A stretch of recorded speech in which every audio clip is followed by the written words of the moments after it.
Welcome to 5 Questions with Calgary's Business.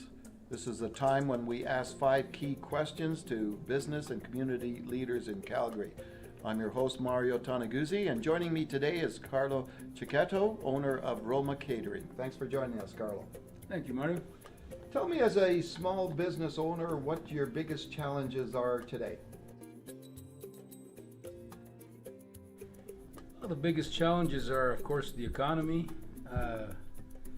We are in the hospitality business, and a lot of oil companies, well, I like to say, when oil catches a cold, we catch pneumonia. Mm-hmm. So I think that's the biggest challenge, the economy today. And it hasn't been traditionally, because we've had a strong economy in Alberta. And if you like, maybe number 2 would be, staffing. Staffing is hard because of issues with minimum wage and everything else.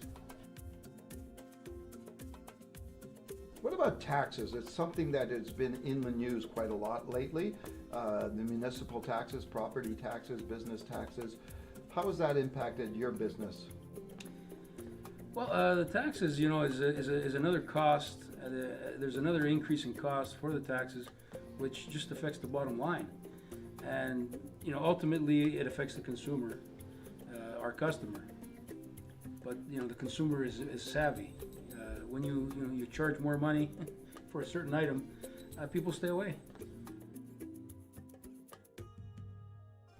Tell me a little bit about your staffing situation. Obviously, we've had minimum wage being a big issue in the province, especially for the restaurant industry. How has that impacted your business? The impact that we've seen has been in-house, and let's call it a trickle-down effect. Because now the waiter's making $15 an hour, and a lot of waiters are making more than that because they are better servers, or they've been there a little bit more. But the $15 now, we have a lot of cooks that were making 16.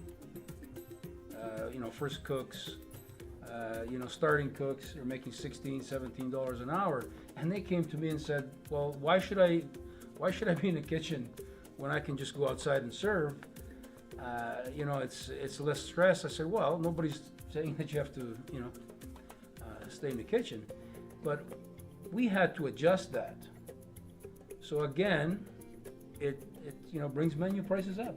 I mean, we have good people in the kitchen, we have great people outside, so we're not going to take away. I mean, if the government mandates that we have to charge $15 an hour, or we have to pay $15 an hour as minimum wage, of course we're going to comply. But I don't think that was thought out.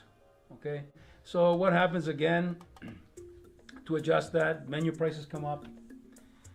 The waiters are feeling the pinch because they're saying, well, now people are not tipping us because they figure we're getting paid too much, or we're getting paid extra, which is kind of ridiculous in one sense, because I think it's just people are just trying to, save a buck maybe.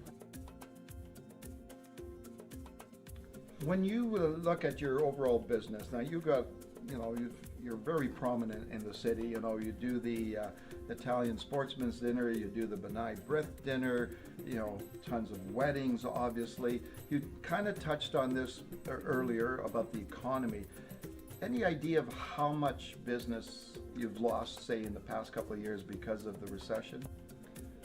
Well, we've been tracking it, for the last 3 years, and last year we found that our business downtown for corporate was down about 60%.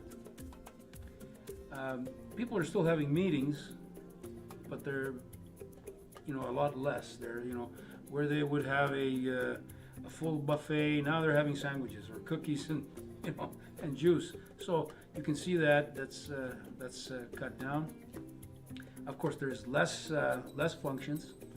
The functions that are there, again, just less revenue from them. On the other end of the spectrum, we found that a lot of companies are doing more in-house, especially at Christmas time, where We used to have a lot of banquets, different halls, different venues. Now we found that a lot of companies are having smaller, intimate gatherings at the boss's house, right, or whoever's house. And so we found an increase in that. So that was good. So increase in the smaller to-go stuff, but definitely a big decrease in corporate downtown business. I think that's the major thing that we saw. One last question for you, Carlo. We've got a very busy year this year in terms of elections. We got a provincial election coming up this spring. We've got a federal election coming up in the fall. As a small business owner, what do you want to see? I think they have to understand that there's actual people in Alberta. We're not numbers. We're not the oil sector, but there's people who rely on oil. There's people who rely on industry. And masking that and forgetting about the people in Alberta, okay? And I know a lot of people argue that, no, we're not forgetting about the people in Alberta. But I feel that we've been alienated, okay? That, if oil falters in Alberta, if tomorrow they come up with an electric car that, the battery's gonna be fantastic, I think then Alberta's we're gonna have to do something else. Mm-hmm. So my thing to the politicians would be, don't forget about the people, okay? That was 5 Questions with Calgary's Business. I'm your host, Mario Tonaguzzi. Thanks for joining us today.